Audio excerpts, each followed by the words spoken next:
All right, well, welcome everybody. We are getting ready to get started here tonight with our conservation conversation with Carroll Ritter. Might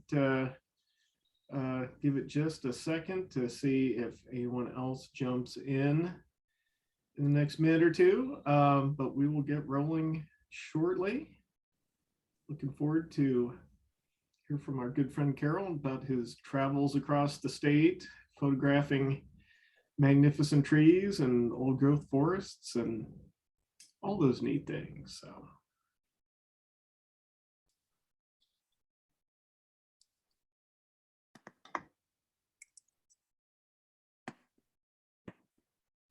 what do you think, Kate? Is anyone else coming in, or shall we just get started? Let's get started. All right, let's get rolling. This is just the introduction. Anyone jumps in, they'll hear the fun stuff with Carroll. So thanks so much, everyone, for joining us. John Lawrence here, Executive Director of Sycamore Land Trust. Appreciate you all joining us for a conversation with Carroll Ritter, part of our, see if I can do it 5 times fast, our conservation conversation series. Carroll's going to be talking about his new book, Magnificent Trees of Indiana. Carroll, of course, was a longtime board member at Sycamore and our first education director. And gosh, it's kind of crazy to think how long ago I joined Sycamore and Carroll is there. So excited to have him here. Just before we turn it over to Carroll, couple things. One, wanted to mention our next in the conservation conversation series. Said it twice without stumbling. That's good. Coming up July 7th. This is going to be pre-recorded, so you'll be able to can't see it whenever, but it'll be available on the 7th. We are going to be hearing from author John C. Robinson, who's going to be talking about Discover the Awe of Bird Watching. John is the author of Birding for Everyone, encouraging people of color to become bird watchers. And this will be a really great opportunity to hear about how, we can all work to help people of all ages and backgrounds to get interested in birding in nature. I know I was very lucky. I got, as an adult, interested in birding, and that took me on a path that led to Sycamore because I had a good friend who was really into birding, and he introduced me to the hobby and the people involved. But if you don't have a connection like that, it can be difficult. So it'll be really great to hear from John about ways we can keep fostering other people enjoying and appreciating nature. Then just wanted to say a few words about Sycamore Land Trust. I bet many of you here are very familiar with us, but just in case, we're a nonprofit based here in Monroe County, serving southern Indiana. And as our catchline says, preserving land, restoring habitat, and connecting people to nature since 1990 is what we do. Preserving land. So far, we have directly protected through owning land and managing it and holding conservation easements that protect privately owned land. We've protected over 10,000 acres. And here's a photo from one of the wonderful old growth forests that are featured in Carroll's book, Hoot Woods, that we are very lucky to own and care for. Restoring habitat. We do a lot of things, controlling invasive plants and planting trees is a big one. Just this past spring, we passed 10,000 trees planted in our history, which is really exciting. Our stewardship crew was really busy. You can see this spring, we had 3 tree planting projects in our Bean Blossom Creek project area that totaled a little over 25,000 trees planted. And here's a photo from our own Ellen Bergen, showing one of those little tree seedlings that was planted. And in the background, if you look a little bit, you can see there's a tractor back there with the tree planting rig. And the other thing that we do and got started by Carroll is connecting people to nature. One way we do that is by offering over 30 miles of public hiking trails that are freely open to the public for people to come out and explore nature and experience it firsthand. And we also have an environmental education program. It was founded in 2005 to connect people of all ages to nature and foster the next generation of conservationists.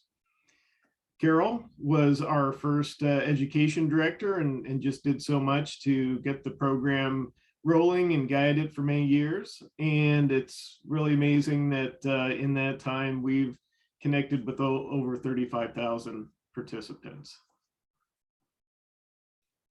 And of course, all this work is only possible because of people like you. We have a little over 1,300 members and over 350 volunteers, and you all make our work possible, and we can't thank you enough. And for those of you that are maybe newer to Sycamore Land Trust, we would love to hear from you. Get in touch. Easiest way, of course, is our website, easy to remember, sycamorelandtrust.org. There's our other contact info. And if you haven't been out to our nature preserves, or maybe you want to learn about some more, we have a wonderful, colorful, informative nature preserve guide put together by Kate that is just lovely, and we are glad to send you a copy so perhaps you can get out there and connect with nature yourself. So on to the program of the evening. Going to turn it over here to Carroll in just a moment. We are here to hear Carroll talk about his awesome new book, Magnificent Trees of Indiana. He traveled all over the state, taking photos of Indiana's champion trees and old growth forest remnants, and put his wonderful photos together with some great text explaining why these things are so important to our environment. Want to add that you have a great opportunity this Saturday to get a copy autographed in person by Carroll at Morgenstern Books here in Bloomington. For those of you who've been around for a while, it's the rebirth of Morgenstern's. They've come back and are now in the old Pier 1 building. Maybe that's a deep cut, but really glad to have them back. Carroll's going to be there at 3 o'clock, starting at 3 on Saturday, to sell and autograph books. And Morgenstern's is very kindly going to donate 20% of the, and Carroll too. Thank you both for donating 20% of the proceeds to Sycamore Land Trust. So thank you so much.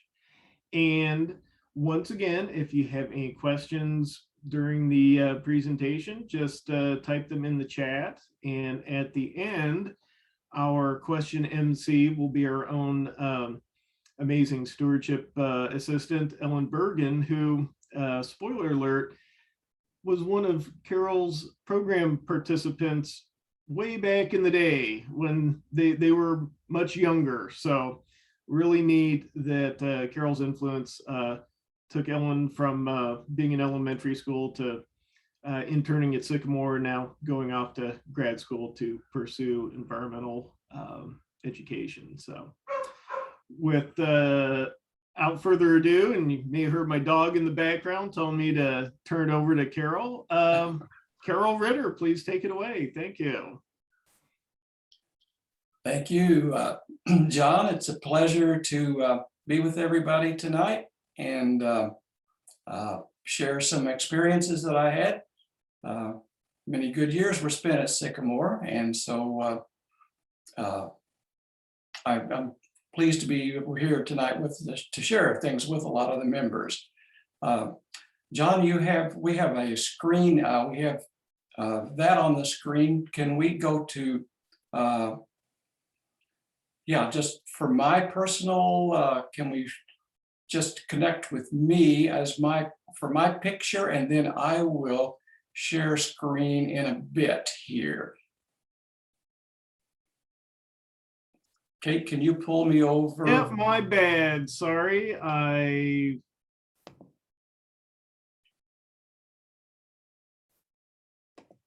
Is my screen still up? No, I think, Carol, Yeah. you should be able to share your screen now.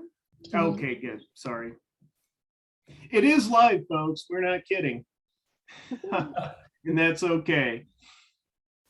Okay, are we ready? Am I coming through okay? You're coming through. Okay, awesome. We have, and I still have to see just Kate there, but is that perhaps the format that's supposed to be? Mhm. Okay. Once again, then I am pleased to be here tonight to share with you an adventure. And it goes deep into my background. Folks ask me how I got involved with trees. It starts as a child when my father took me to the woods, and he was the first person to expose me to the tree's identification, how to tell a hickory from an oak, and so forth, and led to my first science fair project, which was on tree bark, and it won a blue ribbon, and that was in elementary school. From that point onward, I've always had an interest in trees, leading down the road many, many years later to nominate state tree champions. There is a list of state trees on the Big Tree Registry, and I was interested in those champion trees many years ago. In fact, the several years following my introduction to that list, I looked for big trees and I nominated over a period of time here, including this past year, a total of 7 state champion trees that were on the Big Tree Registry. And that's been another rewarding experience to be recognized for state champions. The project that I've worked on here to bring you the book spans about between 2 and 4 years of actually running across the state of Indiana. The goal was to find the old state champions that were still alive and to document them by photographs and stories about their magnificent role, their historic place in Indiana.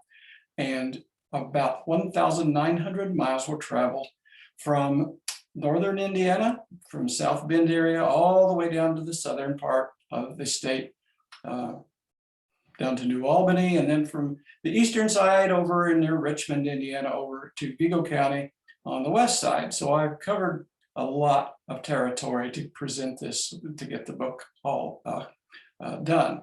My wife was my constant helper on travel, and she also helped edit, and she also helped do some photographic suggestions for me as we had a great time touring the state. What I would like to do is go to my PowerPoint, which we'll use that as a guideline to explain to you how the book is set up and its organization. So let me see here if I can do this and share. And we should be on full screen now. Is that working for us, Kate? Just fine. The title of the book is, of course, obvious right here on the cover. This is the cover. It was chosen after some consideration from 1,000 photographs. The publisher of the book is Purdue Press. And Purdue happened to be the landing target for this because I had been working on state champion trees, and a friend who was on the board of the president of the university's board of trustees saw the interest in the champion trees and suggested, with their Department of Forestry and the fact that my own son had graduated from Purdue in forestry, they said this will be a perfect fit for Purdue Press. And indeed, it became about to be. And the photograph here is taken on a Sycamore Land Trust property. They loved the photograph for its dynamic appeal and said, this needs to be the cover. And I concurred, and we moved forward with Magnificent Trees of Indiana. I did not want a book similar to anything else that had really been done. In other words, I didn't want a tree identification guide. There are many of those. I didn't want just a small little paperback on trees of Indiana. I wanted something more beautiful and which covered more topics. The other books on trees, or the identification books, don't get into near as much as what I chose. And the divisions of the book I chose were here on the screen, as you can see. Indiana's history goes way, way back in the late 1700s and early 1800s. And so I wanted to illustrate how things were back in those days, what kind of landscape that Indiana presented to these early people migrating into the state from the east. And so this led to another chapter about the landscape itself, the physiography, the rolling terrain versus the glacial till areas versus the wetland areas, all fostering different tree types. Indiana's geologic times also had trees in them.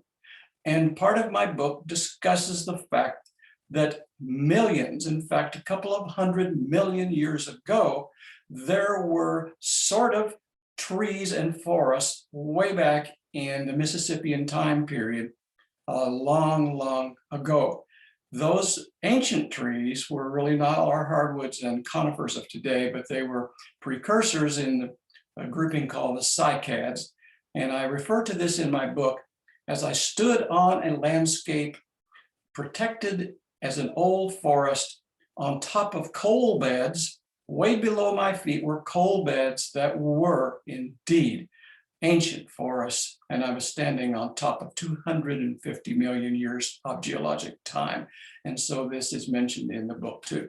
So we go way, way back into early Indiana there. The interrelationships that I saw that were very important to mention about trees and how they interrelate to other things, and including climate changes, is also mentioned in a chapter in the book too. Those interrelationships are extremely important for the environment, and the Sycamore Land Trust knows, and the properties show there are many interrelationships between plants, animals, and the forest environment. And Sycamore maximizes that holistic approach when properties are obtained. Climate change, of course, is one of the more newer sort of hot topics. And I wanted to address that because as we move forward, Indiana's climate probably will be influenced to some degree by some changes. And therefore the forest types, crop growth, the agricultural, everything will perhaps hinge upon any changes, whether they be dramatic or subtle. The primary focus of the book, then as we get into that chapter, is the state champion trees, the big ones, the old ones, those that have persisted for a couple of hundred or more years and are on the big tree registry. Fortunately, Indiana and other states do have such a registry, and they do describe the size of those big trees and the locations of these big trees. That's what I depended upon for targeting the ones that I could get to. The ones that were still alive, that had to be determined by a phone call prior to my going out to be sure that the tree was indeed still there.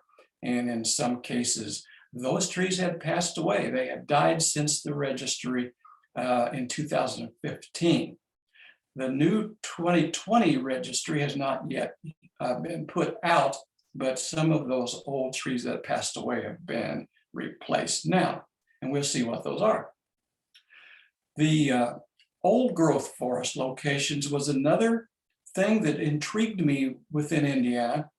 As we know, Indiana was heavily cut. The timber was heavily cut for agricultural and for homesteads and all of that.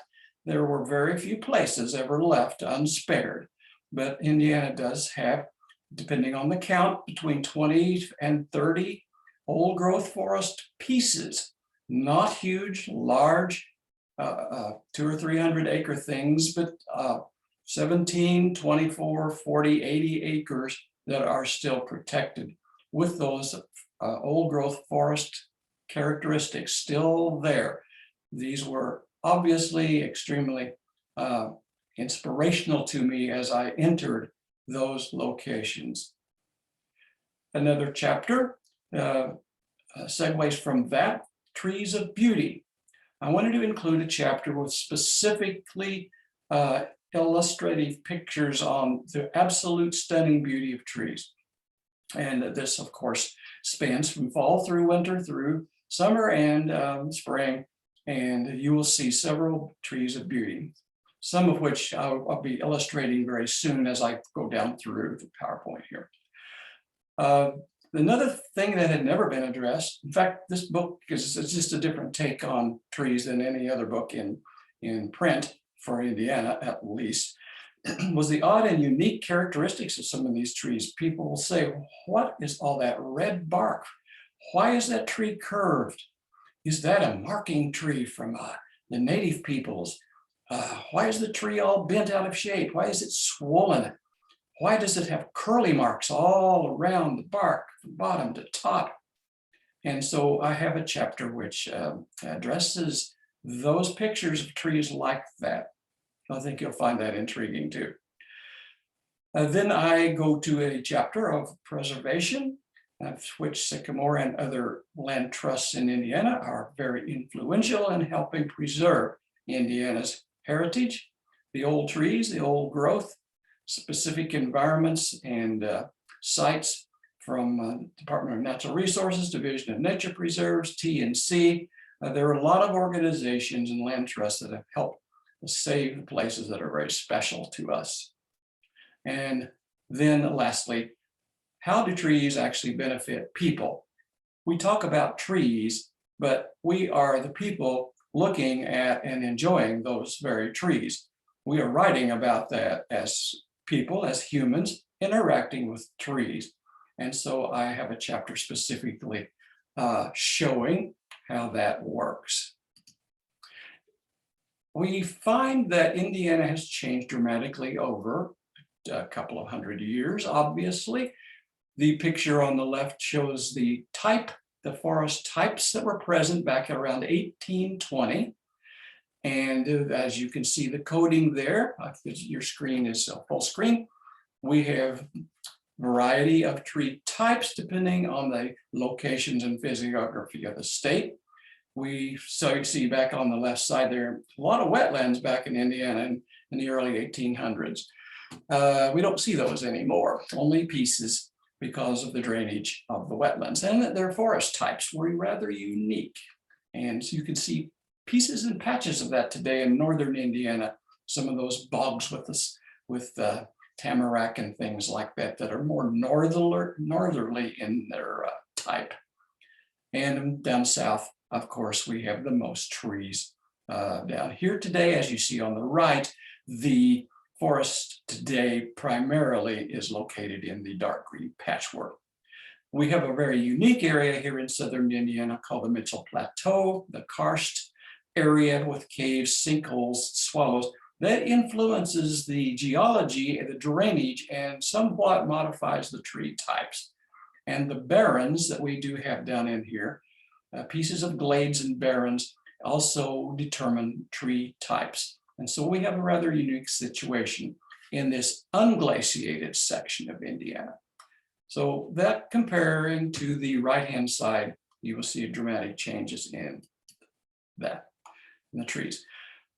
Early on, there was a really neat guy that we would have all loved to meet and draft him immediately on the board of trustees because Robert Ridgway was a famous naturalist who recorded some of the early persisting landscape around the Wabash River region of Western Indiana. And he wrote extensively on the preservation and the tree types, pre-settlement tree types in early Indiana. This picture here was probably, it's not dated, but he did some of his publication around the 1870, 80, and 1890 era. And consequently, some of his works are classics, to say the least. The picture on the right is Spring Mill State Park. They originally had the old mill. They still have the old mill, but they originally did cutting. Logs were cut there on the old gang saws that worked. And I visited there and re-photographed the current. This is my photograph done in sepia, but it documents and sort of illustrates what those early folks in the 1830s, 40s, and 50s did to process their timber. In terms of the relationships, as I mentioned previously, we do have a lot of things that are on trees, a lot of fungi. We have the above ground and we have the below ground. The mycorrhiza of trees, the interrelationships between root systems, intermingling, commingling, perhaps communication, as Peter Wollobens asserts may be going on. These interrelationships between trees and between the tree and its underground environment are very intriguing. This, of course, this fungal group was taken on a tree in a sycamore property too.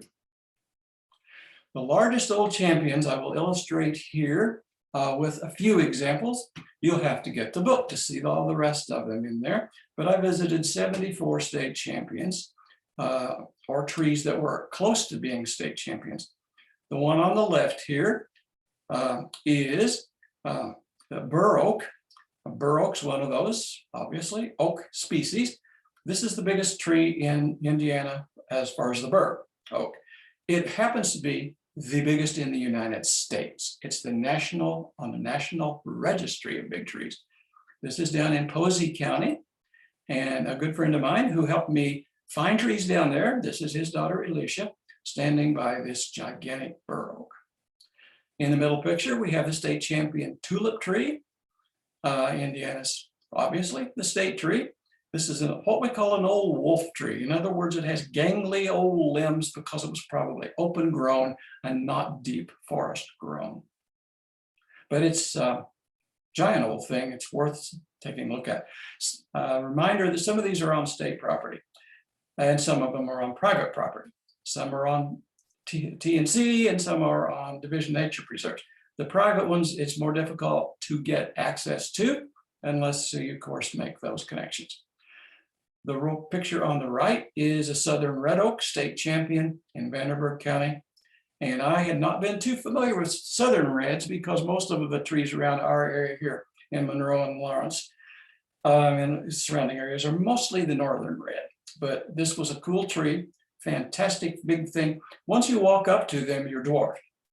Looking at a distance or driving by in a car, you don't appreciate how huge the things are till you walk up, and then they just overwhelm.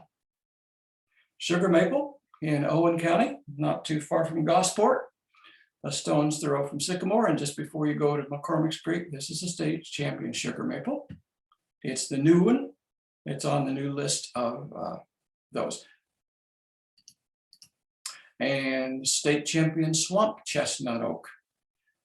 People say, I beg your pardon, I've never heard of a swamp chestnut oak before. Indeed, when the first time I walked up to this tree, it was so humbling, it was deeply emotional. This tree just stood out. It's in a field surrounded by agricultural land, but preserved for 300 years from early history of Indiana. And the landowners were very gracious in letting me just be humbled for a while and take pictures of the state champion tree. At one time, it was the national champion. And I looked on the national champion list and I said, well, gee, this one is bigger than that one. So perhaps we'll investigate about getting this back on the national champion list. Pecan trees do grow in Indiana. So the next time you make cookies or brownies with pecans, you can get those from Vanderburgh County. You don't have to order from Georgia. Now, this is the new state champion. Sean is my friend. He's the urban forester for the city of Evansville. And Sean found this tree and is standing by it. And it is the state champion pecan. That is a hickory, by the way. pecan hickory. The northern red oak is in Gibson County, and my wife is standing near it. Once you get up to the thing, it just overwhelms, dwarfs.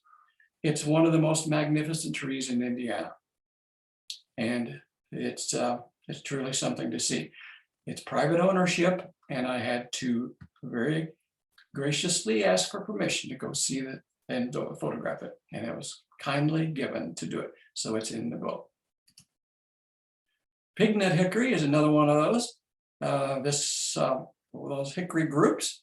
There are about 4 or 5 in Indiana that are most common. And pignut, a state champion tree in Vanderburgh County. And Sean Dickerson took me to that one also. It's on the big tree registry. It's a fantastic, tall tree. You got to keep in mind that a lot of these trees are well over 100 feet in height. So they're awfully impressive down there below, looking up at the crown way above. This is an Ohio Buckeye. People see Buckeye trees out in the woods early in spring. You've never seen a champion tree like this big Ohio Buckeye. It's in Jefferson County near Madison. And also a red hickory.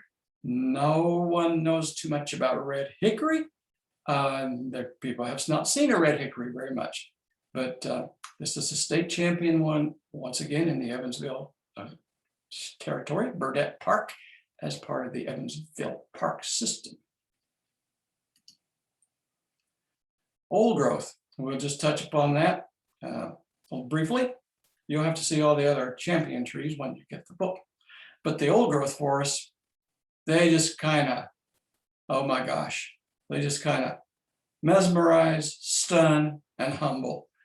And my wife is below, tiny, this humongous sycamore, Calvert Porter Woods in Montgomery County, owned by the Division of Nature Preserves. Purdue owns Davis Woods, the oldest documented woods in the United States that's been surveyed and monitored for, I forget, over 100 years now. Early on by early Purdue foresters. Purdue still owns this woods. It's an old growth classic. And this photograph was taken by my good friend Gary Potts, who helped me with a few photographs when we were traveling out together. The picture on the right, Dogwood Nature Preserve, a lost relic. Nobody knew where it was. It's part of the Versailles State Park. And so I went in to ask them where it was. Well, we don't know where this is. Nobody knew where Dogwood Nature Preserve was, except one older gentleman in the back they brought up to the front. And he said, yes, I do. And he put a dot on a map and he said, it's down at the very southern reaches of Versailles State Park. Nobody's been there forever. And my wife and I were fortunate to visit, find the thing, and be humbled by the grand beech trees in the Dogwood Nature Preserve. There was an old sign, it must have been 50 years old, that said State Nature Preserve. That was an old classic sign.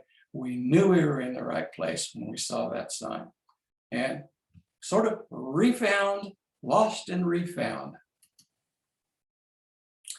I just finished Donaldson's Woods resurvey. Father Damien Smeltz and Alton Lindsay had originally set up some surveys in the old growth Donaldson's Woods, which many of you have been to.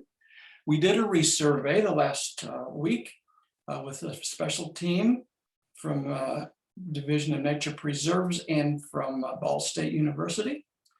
And we did some resurveys of the old growth forest there. So it was a pleasure, not only just to walk through, but now to measure the trees, to document how many were there. Meltzer Woods, just was there a few days ago with some friends that I wanted to show. Meltzer Woods, one of the finest old growth forest pieces in the Midwest, period. It's near Shelbyville, and this is a gigantic, big old bur oak in there too. If you're ever you Google Meltzer Woods and you go up near Shelbyville, you got to see this place. And it's in my book. It'll tell you all about the place in the book. Then, dear to all of our hearts here, Hoot Woods, Owen County. Hoot's one of those old classic pieces that the old German settlers did not cut. And today we're still as humbled as people 100 years ago or more, probably to walk in this woods. Marion Jackson and others have done documentation and going documentaries in this woods. And I understand that Sycamore is going to try to pick that back up and move forwards with bringing this up to date too. But Hoot Woods in Owen County is super nice. And Sycamore is very pleased to have this. Pioneer Mothers is famous for its old growth forest. Once again, a stubborn old man refused to cut his woods that had been there way before him. And he said, it will stay. He was offered big money, which 150 years ago would have been not much for us now, but it was big money then. He refused that. So near Paola, you've got much to see that sometime too, if you have not. Schrader Weaver Nature Preserve is another one of those stunners up near Connorsville. Two families, Schrader family and the Weaver family, go long back in history. The old 1836 or 1830 home, the old brick home, is still there on the property. This is owned by a division of nature preserves and it's protected. It's just one of those places that just, this was Indiana. This was how it was. And you just will be awed if you go there. When I was with TNC on the Board of Trustees there, we were working on the Big Walnut Creek area up in Montgomery County. And this Hall Woods was part of that, flowing alongside or existing alongside the creek there, Big Walnut. And this is another awesome place to see. As we descended the stairs that they had made down to the creek, there was a great blue heron feeding in the stream that flew off. We walked a few more feet and overhead here, swoosh, came a bald eagle flying down the stream corridor. And among these big trees, it was just a fantastic experience.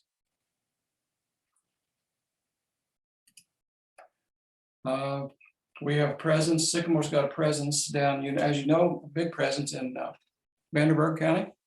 Not only the cypress down there, but we also have partnered with and worked with before Wesselman Woods.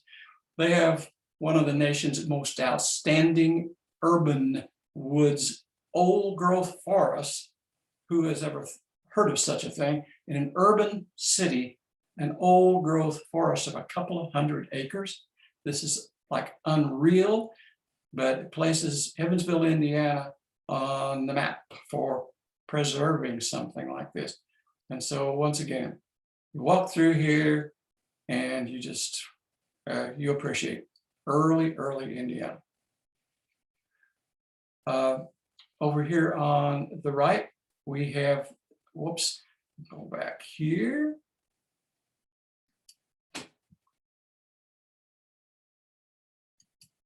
There we go. Another picture in there of a tulip tree, a yellow poplar in the fall. So they're both Wesselman, but super cool place. Turkey Run State Park. You have been there. You may have been here in this portion. If not, go back and spend some time in Rocky Hollow Falls Canyon, kind of a big long word there. Old growth woods in Turkey Run. This is another one of those places that must be seen, especially it's in a state park. We have some old growth forests in private, well, it's not, used to be private. Trivets Woods was a family. Once again, it didn't cut. Oak Heritage Conservancy owns this woods now. So Sycamore for some properties, and Oak Heritage Conservancy owns Tribbett Woods in Jennings County. Another great place. And the others are in my book, but you can check those out later. Really quickly on odd and unique trees, the red bark syndrome on sycamore. I don't know why it jumps like that. Keep my finger off of it. The red bark syndrome is not fully explained. I'm thinking it's a combination of algal fungal relationships there that causes this. It's a superficial embellishment on the bark. It seems to have caused no problems with the overall health of the tree whatsoever, but it's very interesting. Charlie Deem was our first Indiana state forester. And long ago, there was a tree he found. And it was a cross. He said, this is not this and it's not that, it's between. And indeed it is. It's a cross or a hybrid tree between white and chinkapin oak. So it has the characteristics of kind of intermediate. And so Charlie Deem is famous for discovering this tree. It's in Indiana's smallest nature preserve. It's just a little picnic area, but it's a state nature preserve near Bluffton in Wells County.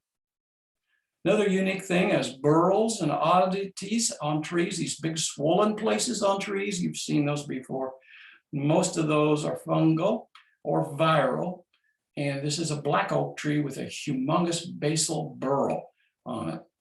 These are prized, if that tree is ever cut down, those burls are prized for making bowls and unique twisted grain. So I told the guy not to cut it down. It's on private ownership. Don't cut it. Another oddity in Camp Atterbury is what we call the old spooky tree. It's a white oak. It's gone really weird, especially with the algae on here. Barber pole tree. I've asked and asked and asked, and nobody can explain it. It's amazing. It's got curls all the way up to the top. This is in Schrader Weaver. And it's a tulip tree. Who would have ever guessed? Well, there's a lot of ideas what might have caused this, but I included it in the book because it's definitely unique. Two friends of mine here, Malcolm Dalglish and Judith Klein, I think they're Sycamore members, I'm sure they are, and showed me some cool little trees in Griffey Woods Nature Preserve, down the road down there. And in that woods, that what they call the picture frame tree. Then we go to trees that I call just beautiful, just because they are. We put them in the book. Tulip tree on the left, a magnificent thing that dominated the whole landscape. Owned in private ownership by a friend of mine. And so he loved having his picture in the tree. It's Mike on the right and myself on the left, with my wife taking the picture. Sassafras in the wintertime are also just beautiful. These are very large sassafras on my own property. Cypress, Muscatatuck National Wildlife Refuge near Seymour. Fantastic place. And in the fall, when those cypress turn, it is pretty awesome. There's a lot more in the book on beautiful trees, but let's proceed on to the people in trees and what kind of things do trees do for us?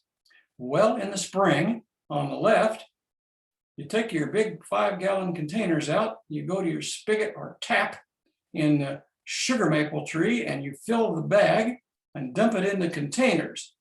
Then you bring it back to the wood shop where you have a boiling pan under wood burning below it to keep it all heated up, and you boil down the sap and you make our favorite thing from maple trees. And these folks make a lot of maple every year when the trees are running, and that's kind of tricky. Children, like all of us, grew up loving trees, climbing trees, swinging in trees. And that's why I think People and Trees was an important chapter to put in this book.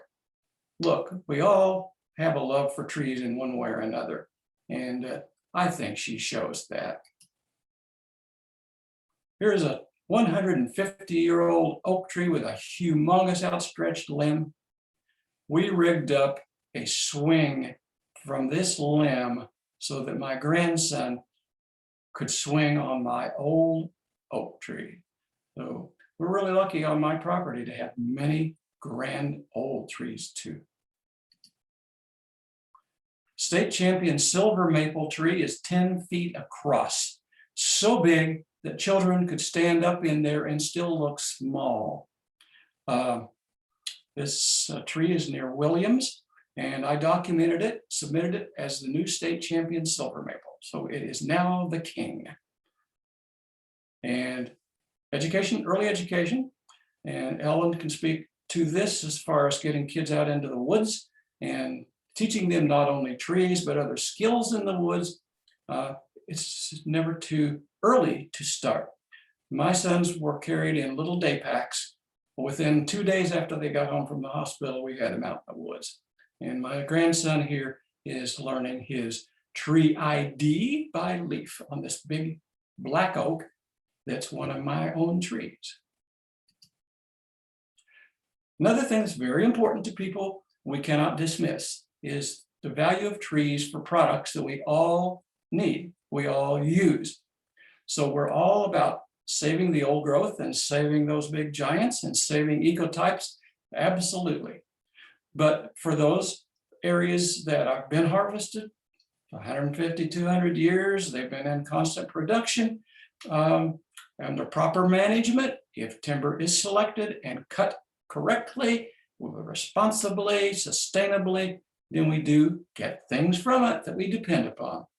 This is a large manufacturing operation near Borden, Indiana, and they make trim and doors and things like that there. And they were kind, generous donors to the book.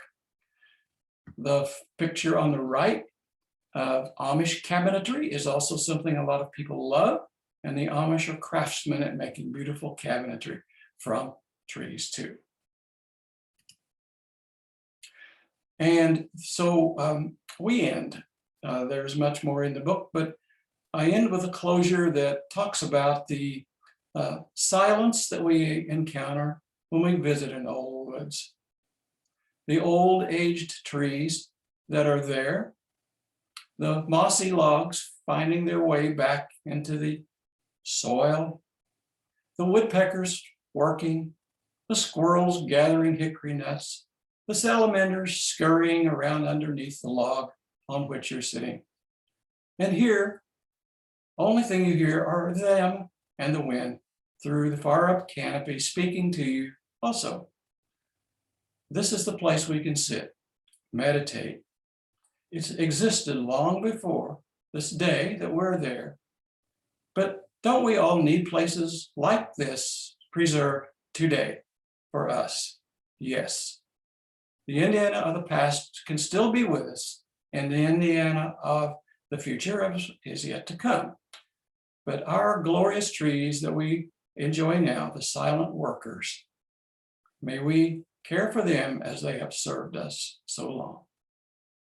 And with that, I will stop screen share, return to main screen, and I think then that ends my official presentation, and we can have Kate move forward with the next phase.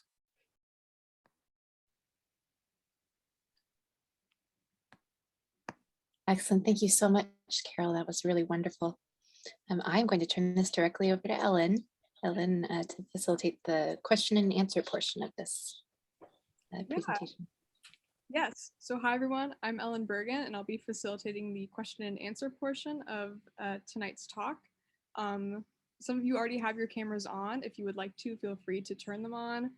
Feel free also to go ahead and unmute your microphone if you would like to ask a question directly. This is a conservation conversation, so it's pretty casual. If you have a question for Carol, feel free to ask it or put it into the chat if that's more comfortable for you. But yeah, again, Carroll, thank you so much for speaking tonight. It is an honor to be part of the hosting organization of this chat, and also for facilitating the Q&A. As both a fellow tree lover, about to go on to grad school to study trees, but also as a former participant in Carroll's environmental education programs that for Sycamore Land Trust. So it is truly wonderful to be talking with you right now. I think the last time we spoke directly was 2010, I want to say. About right. With Mrs. Moran and us. Yes. Yes, actually, I think there was a dedication at the well site that was held in maybe 2013, Maybe 2014. somewhere like that. Yes. Yes, we had the official trail of dedication, and I think we're both present at that. But Yeah. it's been a while. Yes. Yeah, for I guess just some context, Carroll Ritter was the environmental education director at Sycamore when I was in 4th and 5th grade. And so he came and formed a partnership with my 5th grade teacher at the time, Judy Moran, who's absolutely wonderful. And so Carroll was like foundational in any sort of like passion that I have for environmental science, environmental education, for pursuing a career in studying trees. So Carroll worked with my 5th grade class to have a local wetland designated as a niche preserve. So he worked with us throughout our entire 5th grade year and continued working with Mrs. Moran's class after I had moved on to 6th grade. So he was absolutely instrumental in the preservation of this local wetland behind our school that was Ellettsville, Indiana's like historic water source that had a great blue heron rookery at one point, had red-headed woodpeckers, had really large trees, including the sort of sentinel grandpa pin who watched over the entrance to that well site. So thank you so much, Carroll, again. It is so wonderful to be able to talk with you tonight. So I have the question, kind of start off. Did Grandpa Pin, was he in the running at all while you were making the magnificent trees of Indiana? He was, indeed. He is one of the largest in Indiana. And he came very close to being in that top 2 or 3. The champion pin oak ended up being over in Greene County, not too far away from Monroe there, but and it is in the book. And when I walked up to it, I thought of Grandpa Pin, and I said, "Oh, you're maybe his father, huh?" So this big old guy in Greene County was even bigger than Grandpa Pin. So, but you're right. Grandpa Pin still lives in our hearts. Mm-hmm. Yep. I remember that was always a sort of testament to how cool the well site was. We weren't sure if it was the largest pin oak in the state, but it was like, oh, this is definitely the largest pin oak in Monroe County. And us 5th grade class, we were so proud of that fact. Yes. We always had to greet Grandpa Pin before entering the well site. We had to get his permission to enter the forest. Yes. We had to get Grandpa Pin's blessing. Yes. Yes. We have a question from David Diaz, who has a question about swamp chestnut oaks. He asked, can you comment on the difference between, for example, swamp chestnut oak and chestnut oak? Are they related? Do they cross-pollinate? Does the word swamp mean something consistent across other species?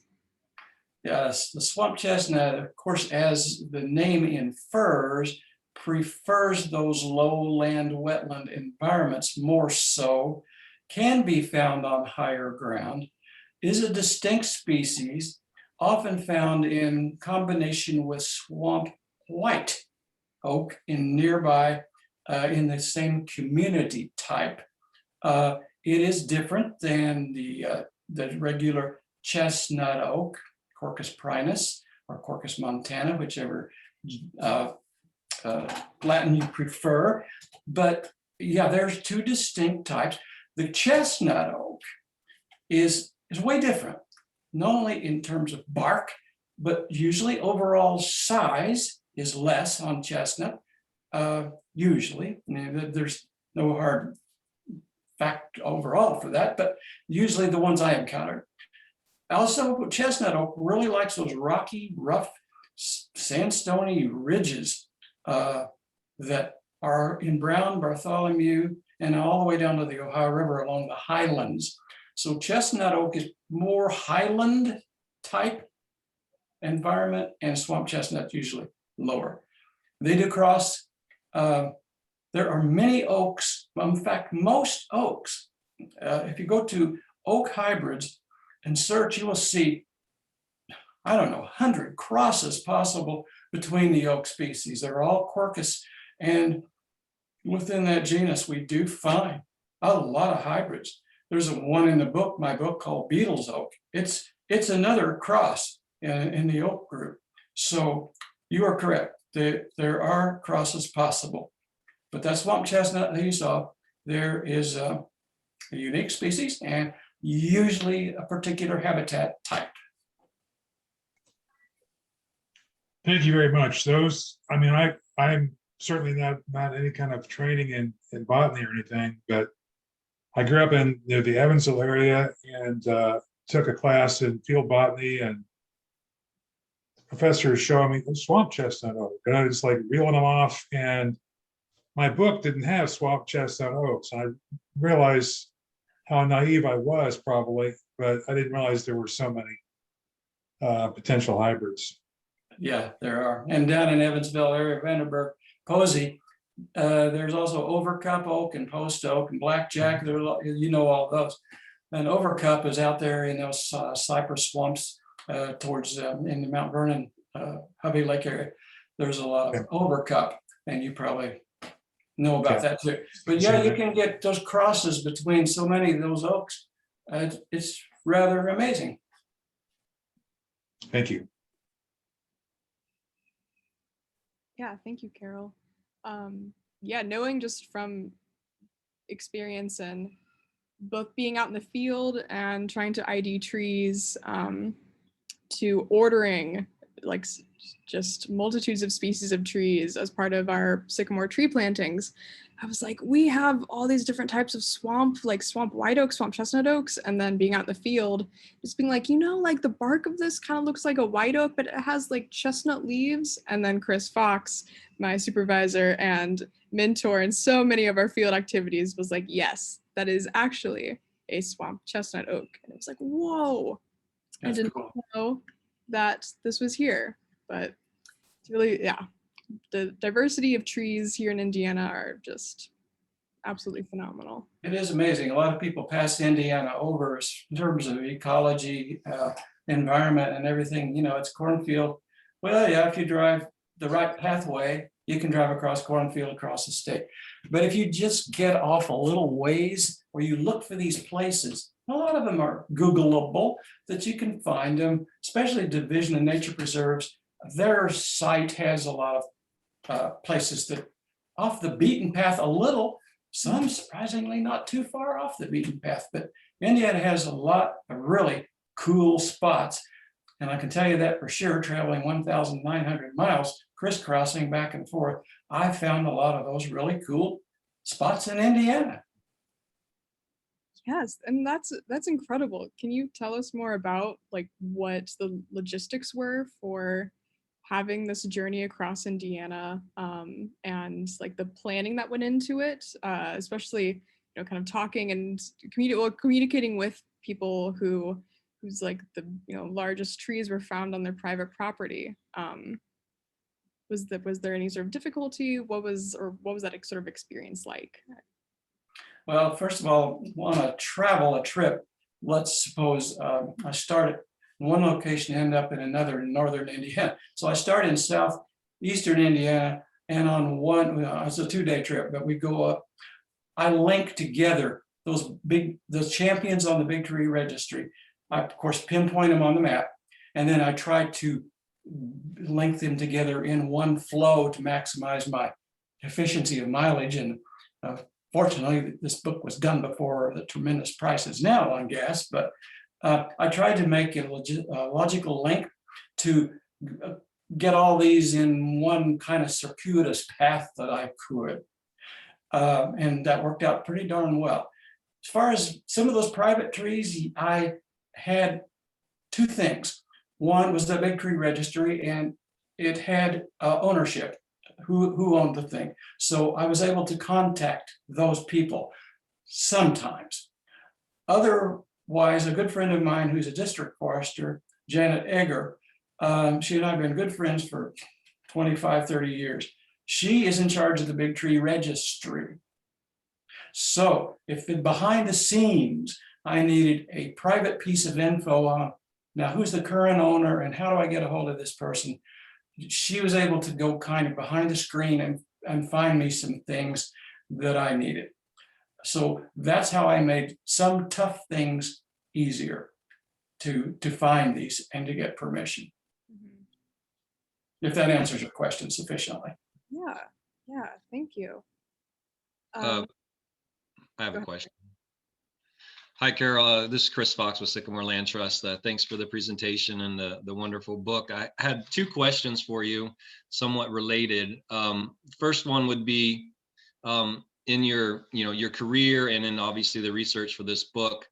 How can you comment? I mean, it's kind of a broad question, but can you comment how the forests have changed in Indiana due to influences such as invasive species, emerald ash borer, Dutch elm disease, all those things, and as well as like the loss of fire.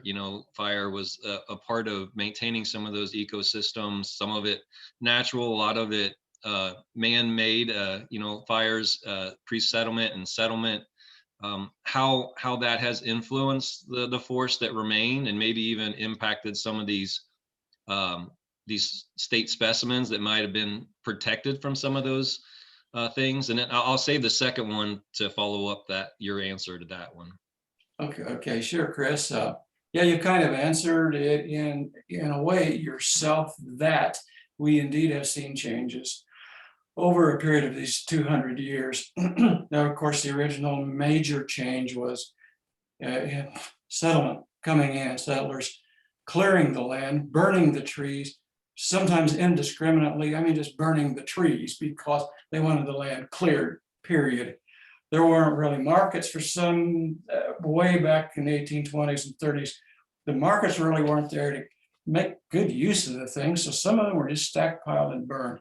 So that was the first big impact on Indiana's forest types, was people moving in and clearing it out.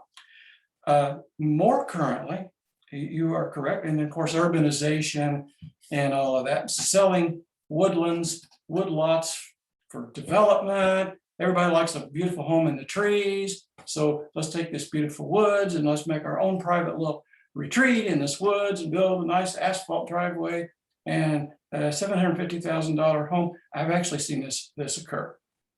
That the woods was a really wonderful place. It'd be a great place just to go escape. And then within a year, somebody has bought the whole parcel. Money was no issue. So they bought the whole woods and then they cleared out everything they didn't want and put a beautiful big home back in there. Well, that's okay. But of course the woods has lost, the people have gained some, and the woods has lost overall character. But most of the woods is still there, so you can sort of kind of blink at it a little bit. So there have been a lot of developmental changes. And then you really nailed one. Major modification through blights, borers, invasive pests, mostly Asiatic, some European. They have dramatically changed the character.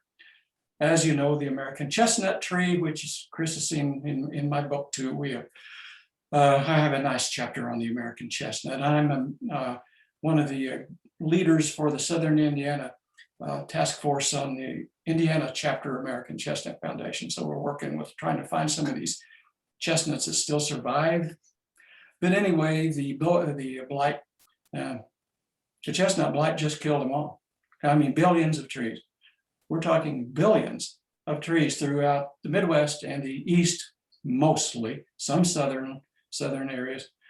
That was a major impact on the chestnuts. And that just changed the forest type amazingly. So more currently, emerald ash borer. You know, the ash trees, you cry. Seeing this big old ash tree standing there dead, magnificent things. One I documented for the book. It was alive when I photographed it. Went back a year later, the borers, the damage wasn't visible when I first saw it, but the damage was there second year. Oh boy, it did get hit. And so you see those things fall right before you. I had a lot of ash loss in my own forest, and it's heartbreaking. So those pests, then we have Asian longhorn beetle. We have all kinds of pests that are arriving. That you're exactly right. That changes the character of the forest amazingly too. What will take its place? In my case, I had to worry about a myrrh cork tree coming in to fill. It's like ailanthus. Chris knows ailanthus very well. A myrrh cork tree, people don't know. It's a cousin to the ailanthus. You might say, I've had over 1,000 on my property. Didn't know it. They were taking over the woods. So I had a major eradication. So these other invasive oriental trees are trying to replace.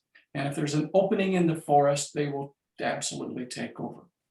And then Chris is also right about the burning regime for manipulating or restoration or preservation of the oak hickory environment. That burning cycle, whether it be by Native Americans or whether it be by us, helped keep that oak hickory in balance, keep it prevalent. But now a lot of that's being replaced by beech maple, unless there's active management to help sustain the oak. And the DNR recognizes that. They work on it in state forests. And I know probably you, Chris, does, and the Sycamore probably works on that component too. So hopefully that answered enough of the first question, Chris.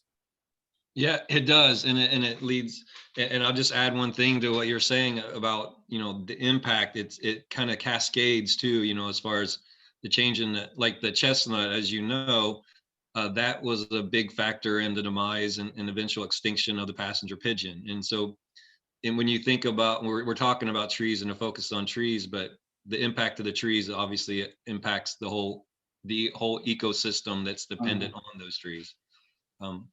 Yeah, and like go ahead. Cypress.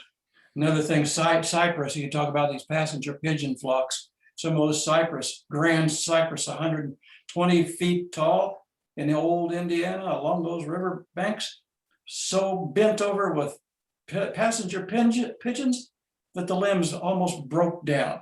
So the cypress, that's been greatly eliminated or flooded out, like Hovey Lake has flooded the cypress bottoms. And so you're exactly right. We have a cascade through multiple biological interrelationships. Exactly. Right.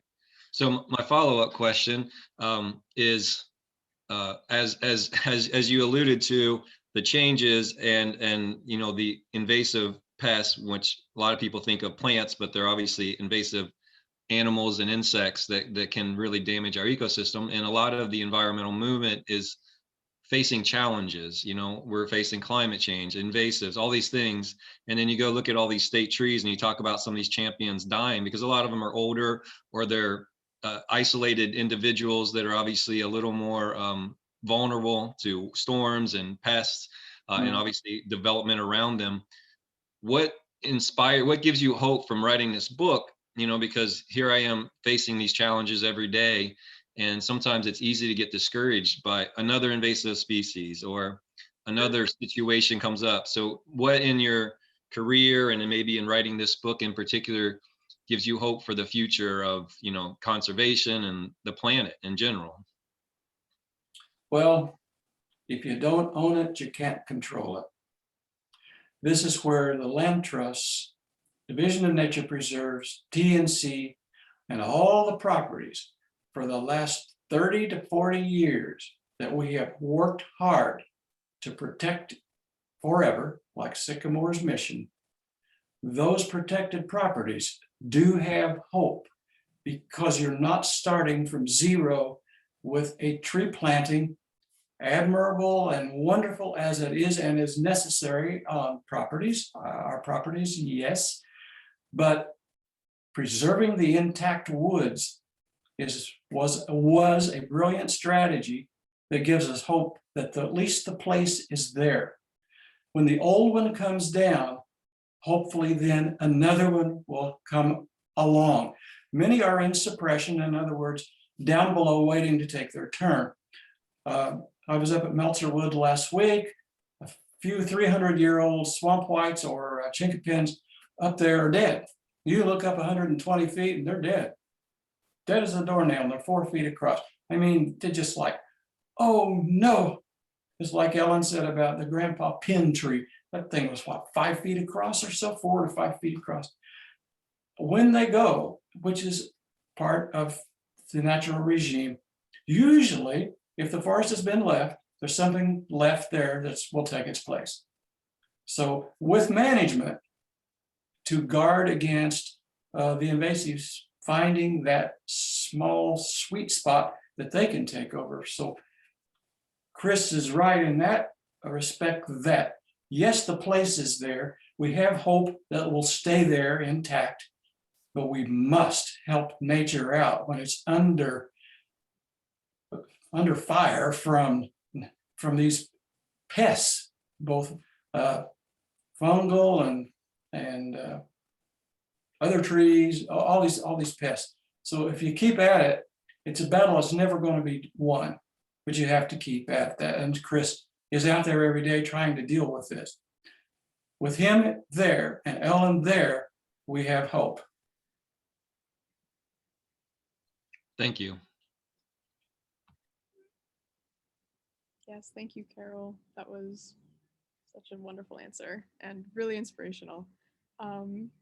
I know that really ties into a lot of the work, that we're doing at Sycamore, both in the active protection of land and some properties that we've had for years now. I see some comments that, it has like a small tract of woods on it, but some comments are like, oh wow, like this forest is having old growth vines now and is beginning to like develop more old growth characteristics. And it's like, whoa, like really?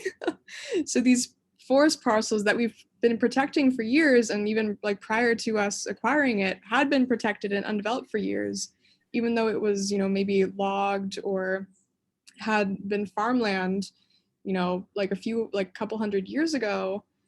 Now the forest there is beginning to have the qualities of these old growth forests that seem to be such, rare gems within Indiana. So it's really just a testament to like the work that Sycamore does, but also kind of the hope that we can have in all the work that land protection and organizations have been doing over the past several decades in like creating parcels of land that are still like can be recognized as this is now, similar to or is old growth, and we have achieved some of these characteristics now. And that's really amazing. Not seeing old growth as like a remnant of the past that we have been able to save as kind of like, oh, here's this artifact of what used to be, but we have actively created this through our management. All right. And through the work that we've done. Now, you're saying this right now. When you're 40, long time, you go back to some of those places that you're just talking about, and you will see it. Mm-hmm. It is evolving gradually if left alone or helped a little bit. When you go back in several years, you will see exactly what you're talking about taking place. And that is our hope, that we can restore some of Indiana's special places. That's true. Right. Let's see, Julie asked, did you photograph any of the old hemlock trees, such as the ones at Trevlack Bluffs? I have some photographs of my own. If anyone would like to see them, I do have my Photos app pulled up so I can share my screen. But some of those hemlocks have been dated back to early 1800s, I want to say. And that was all done through work by a dendrochronologist at IU. His name is Justin Maxwell. So he's done work at the hemlocks with the disjunct species of hemlock trees at Bluffs, a few other properties of ours. And then also he's done work with the trees at Hoot Woods, and a recognized old growth property. Yeah, I've been to Bluff many a time, as John can testify to. Yes, Travel is not in the book. No trees from there are in the book. But yes, hemlock's always been one of my favorites. Mine too. Yeah, it really is. Pine Hills Nature Preserve is one of the prime places to see native hemlock that goes back in the original forest type environment, along with some native white pine, which is not abundant in Indiana, only known from a few places. So Pine Hills Nature Preserve is a great place to see hemlock. That's in my book. Hemlock Bluffs Nature Preserve in Jackson County. I helped protect that one.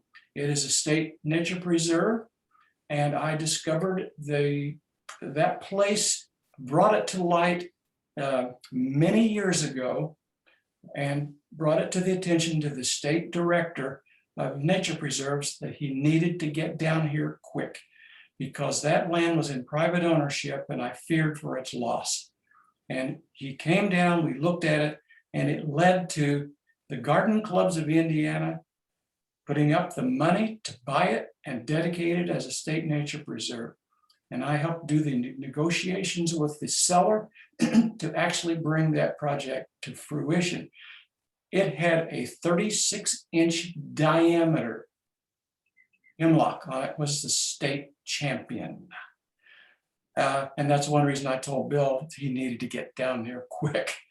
Bill Barnes, an old friend of mine. So yes, I've been to a lot of fantastic hemlocks. It is one of my favorites. And the short answer is Travellock's not in there, but it's a cool place.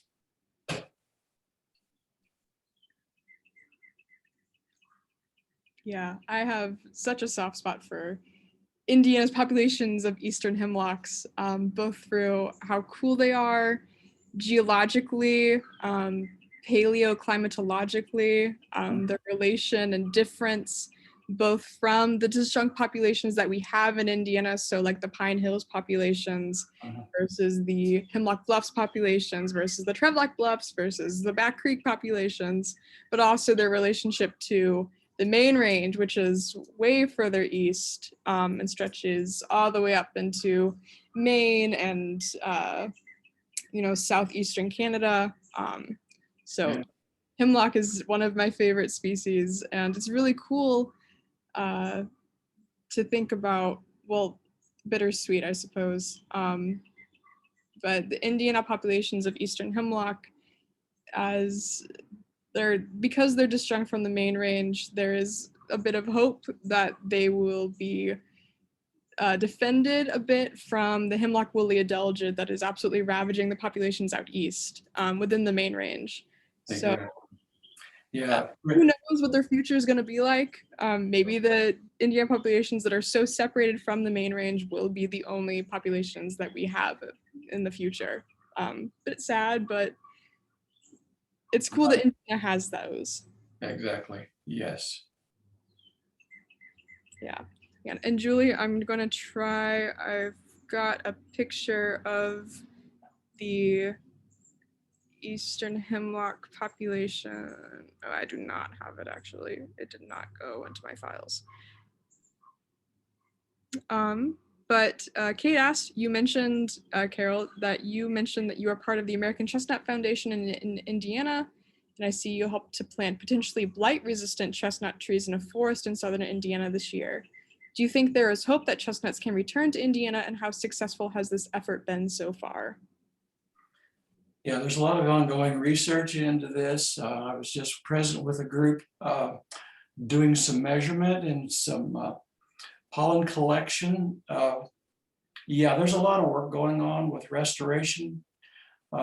Back crossing has been the primary mechanism up to this point. It's being supplanted by genetic work that hopes to introduce resistance within the genotype of the chestnut. That may be our better hope. The back crossing has preserved most all of the American character in it. It has to have a tiny bit, a fragment of Chinese chestnut to be resistant to the blight. Pure American is almost always going to be hit by the blight. There are very few standing American chestnuts that are free from the blight, that have persisted this long, at least up to 2 feet across, let's say. Well, that's in my book too. One of the state champions in my book that is resistant as so far. But you're right.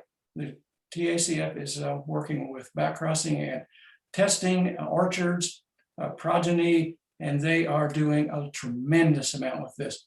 And then wanting to move forward with some genetic work to try to build in resistance there. So we do have some hope for the future, but right now it's showing mixed success at this point.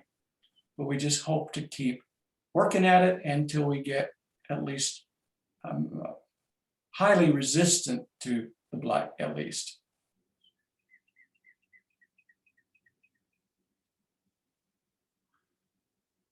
Yeah, that's incredible work.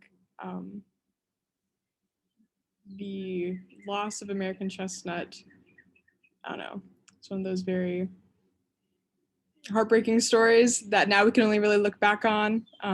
But again, just one of the testaments of hope into work that we can do to not have it be an absolute complete loss. Even though there is, there's active management and science that goes into it, but that will, hopefully be able to save the species some way or another. Exactly. Yes. Let's see. Carroll, I have a question coming from a more dendrochronology perspective. So one of the things that we really look for is really old trees to see if we can extend our reconstruction of climate or temperature or rainfall, or just knowing how old the tree is back as far into the past as we can. And so one of the questions that I have really quick is, to have in all of your journeys of seeing all these really large trees throughout Indiana, do you know if have you seen like the correlation between old trees meaning big trees? Oh, does that, yeah, I know that's a common perception, not always necessarily true at all. And the book does address that very factor, that big doesn't always necessarily mean the ancient, the most ancient. Some very small trees can be hundreds of years old and a very small diameter, especially those slow growing trees in harsh environments that have fought for 200 years to reach the size of your arm. Right. Those on those high mountaintop ridges where I have stood in blowing winds and I've seen those flagged or crumhole shaped trees, those things go back very old. Bristlecone pine to be one example thereof.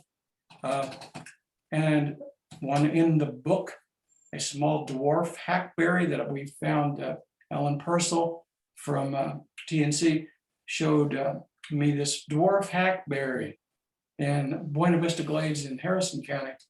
He said, that thing, we haven't cut it down, counted rings, which will be tiny microscopic rings almost. He said that tree is very old, and it was the size of a pencil. So you were right. The correlation is generally thought to be the bigger the older. But some species grow really fast and get big really quick. Tulip tree, definitely. Yellow poplar really grows pretty darn fast. And it can be, in 30 or 40 years, it can be a very nice sized tree. In 80 years, the thing is really big. And 120 years, tulip can be huge. So it can stand there huge against something else, an old oak that's been over there for the same period of time. And tulip can be bigger than the oak for a certain period of time. So it depends a lot on the environment, influential factors, forest types, open, closed canopy, you know, all those different factors that you study. So there's no easy correlation between old and big that stands 100%. Right. And yeah, I think that's such a common perception that we have into how trees grow, you know, like, you know, older means bigger, bigger means older. I know from experience, if anyone has the opportunity to see really magnificent trees that aren't the typical trees that you might think would be magnificent, and also see a really cool environment in the meantime, I recommend making a trip up to some of the bogs that we have up in northern Indiana that have some populations of eastern larch or tamarack that are part of the southern extent of that species range. And it was seeing those firsthand and coring them, not knowing how old they would be. These were maybe, you know, a diameter of less than 10 centimeters, and they were 250 years old. Just absolutely mind blowing. Nobody knew that they would be that old. So really cool. Yeah, and so Carroll, we have passed the half-hour mark after it's past 8:30, but I do have one remaining question, and I'm actually going to give it to Chris because he gave this question idea to me the other day. So I want to let him run it by you because I thought it was an excellent way to end the night. So Chris, if you want to ask it. No, you can do it. End it how you always end. So you've run it this far, so you might as well see it to the end. That's a gentleman for you. All right, but we'll ask Chris's question. So Carroll, if you weren't doing what you're doing now, like say you went on some other different tract in life, say you pursued a different passion, what is it that you would be doing if you weren't didn't have environmental education or weren't doing this life of, you know, documenting and educating people about trees? Well, thinking, yeah, I've thought about, you know, you think backwards, well, I could have gone into this or gone into that. And probably earlier on, of course, my education and my degree work is in education. And I think back, well, you know, if I had a different pathway, what would I do? What would I have gotten into? Probably the short answer would be environmental science. And my specialty love at that point, and it still is water quality analysis work and documenting pollution. And actually, I applied for the Teacher in Space program when that rocket went up. I was active. I sought that position very highly, and I was going to study pollution plumes from CO2 and SO2 emitters in the Midwest as they travel towards the Adirondacks and Catskills. So I had this plan of environmental science monitoring from space that I wanted to incorporate. And I wasn't selected to go on that mission.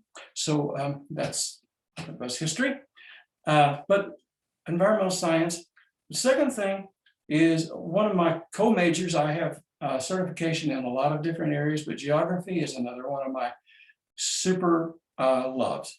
And I have planned trips for people to go out west, and I have focused in on specific places for these people to go see. It could be an old growth forest location. It could be whitewater rafting in a certain location.